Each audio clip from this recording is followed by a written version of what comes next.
You probably clicked on this video because you get it. Starting a travel journal is a huge commitment. What more to actually go through the process of finishing a travel journal? Every time I'm teaching workshops, I get the same question from every student that I've encountered and I've met, and they always say like, Abby, I don't know how to actually begin, therefore I signed up for your workshop. And a lot of them also bring huge bags of ephemera and get overwhelmed at the process of actually beginning. As someone who's completed numerous travel journals over the years, I can definitely guarantee that yes, you can actually start, and yes, you can finish it, because if I can do it, you can do it too. Today, I want to share some ideas and inspiration on how you can start and finish your travel journal. Make sure to keep watching to know more.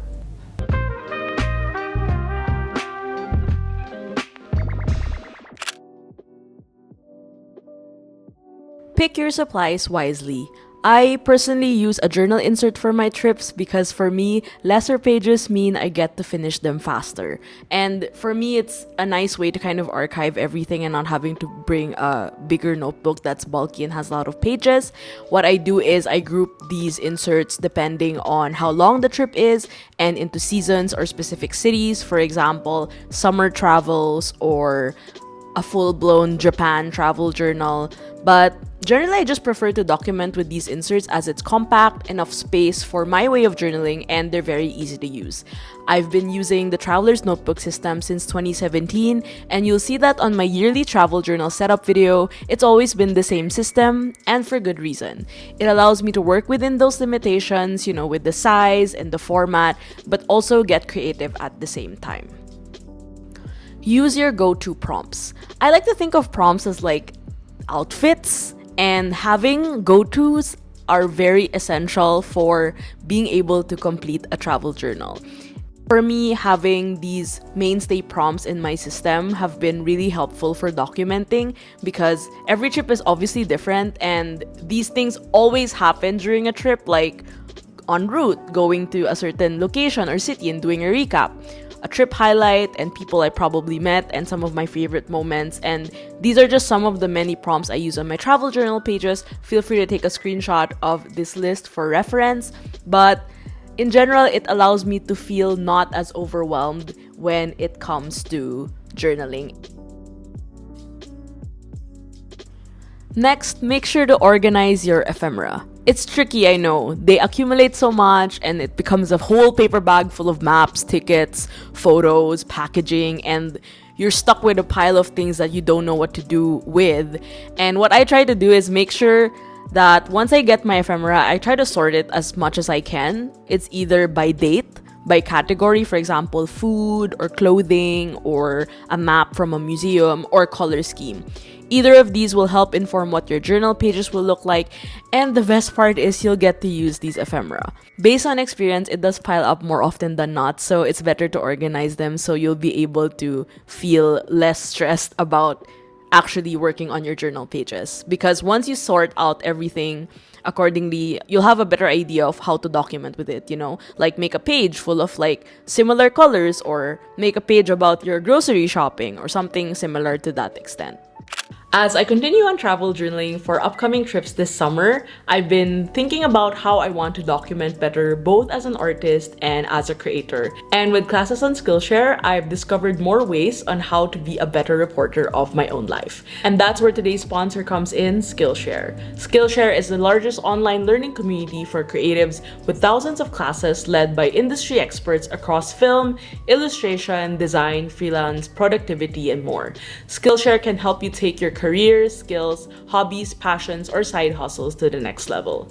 Personally, I've been really interested in this idea of being a reporter of your own life and documenting in general. So I recently took Nathaniel Drew's class, Document Your Life, 4 methods to live more intentionally, and it has been such a game changer with how I view documenting as a whole. It can be as easy as saying like travel journaling is just one medium, but what I like to do is incorporate several aspects of intentional documentation, which he mentions in his class, which is vlogging, journaling, photography, and being a reporter of your own life, because I realized that all of these sort of benefit my creative process in being able to document about my trips in my journals. It has also given me a lot of perspective on how to look deeper into what I want to document about, how I want my days to be remembered, and just to be more mindful about the art of paying attention, especially when you're traveling and exploring. There's just so much to do and so much to see, and there's only so much that you can put on paper.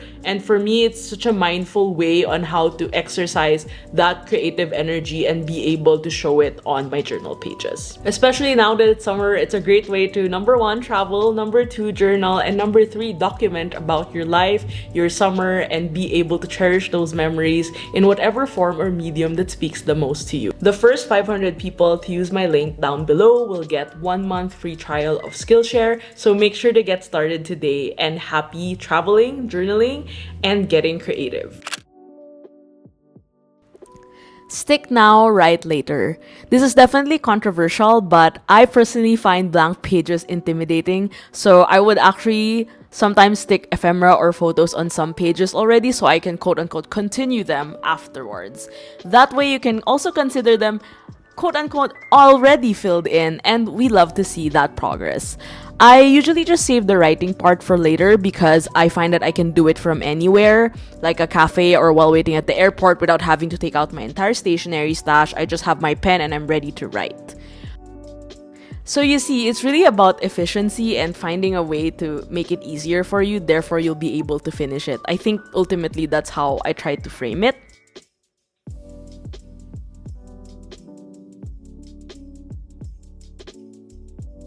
Last but not least, make time to journal. I always mention this because it is part of making sure that you finish the journal.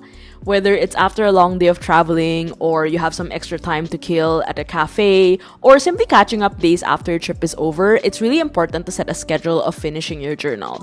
I don't have a strict schedule, but I have a routine that I do most of the time when I'm home and I'm ready to unpack. So part of my unpacking routine is actually also journaling, so they come hand in hand. So for me, I like to journal usually during the trip and then finish it off the first weekend I'm back. So let's say I'm like 50% done. Usually I'll play a nice movie or TV show in the background and get to work. I'll try to stick my ephemera first, all the photos, I'll print them out, I'll go to the drugstore or use my photo printer.